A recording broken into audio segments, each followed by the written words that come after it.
பிஸ்மில்லாஹிர் ரஹ்மானிர் ரஹீம்.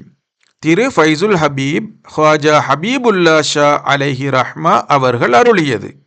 அத்தியாயம் 24. ஜீவியத்தின் இரு வகைகள். ஜீவியம் இரண்டு வகைப்படும்.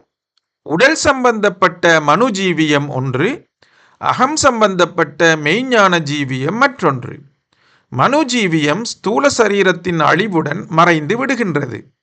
குல்லு நஃப்ஸின் ஸாயிகத்துல் மவுத், நஃப்ஸுகள் அடங்கலும் மரணத்தின் ருசியை அனுபவிப்பவைகளாக இருக்கின்றன. அல் குர்ஆன் அத்தியாயம் 8 வசனம் 185. மெய்ஞான ஜீவியம் அகம் சம்பந்தப்பட்டது.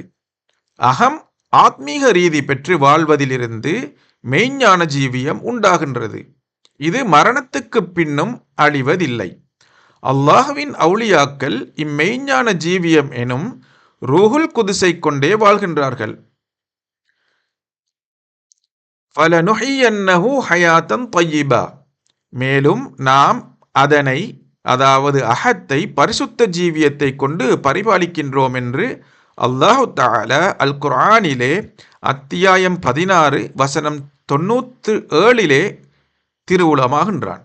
எனவே அல்லாஹ் தஆலாவின் முடுகுதல் ஞானத் தெளிவை பொறுத்த ஒரு விஷயம். தெளிவு அதிகரிப்பதற்கேற்ப முடுகுதலும் அதிகமாகும். மாரிஃபத்து நித்திய ஜீவியமாகத்தான் இருக்கின்றது.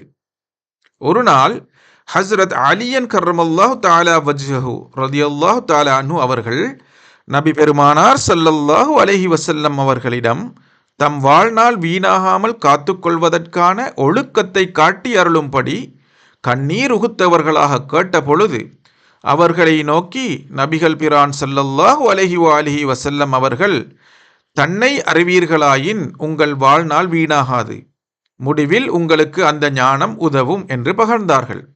ஆகையால் சகோதரனே, நீ இந்த வழியை மறந்திடாதே. சூஃபியாக்களை கொண்டு நீ உன் தன்னை அறிந்து கொள்.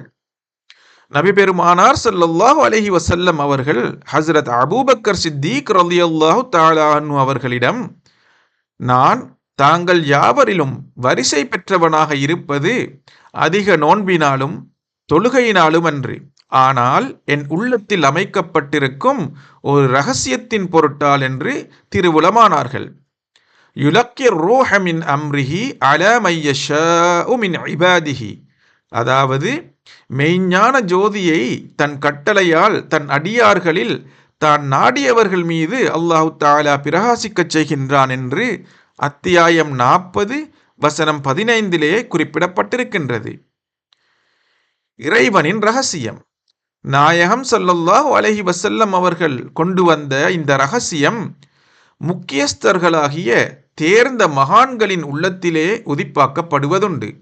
அவர்களின் கூட்டத்தார் 4 பீர்களாகவும் 14 காண்பதாக்களாகவும் பிரபல்யமாகி ஞானத்துறையிலே வழிகாட்டிகளாக உதவி புரிகின்றார்கள்.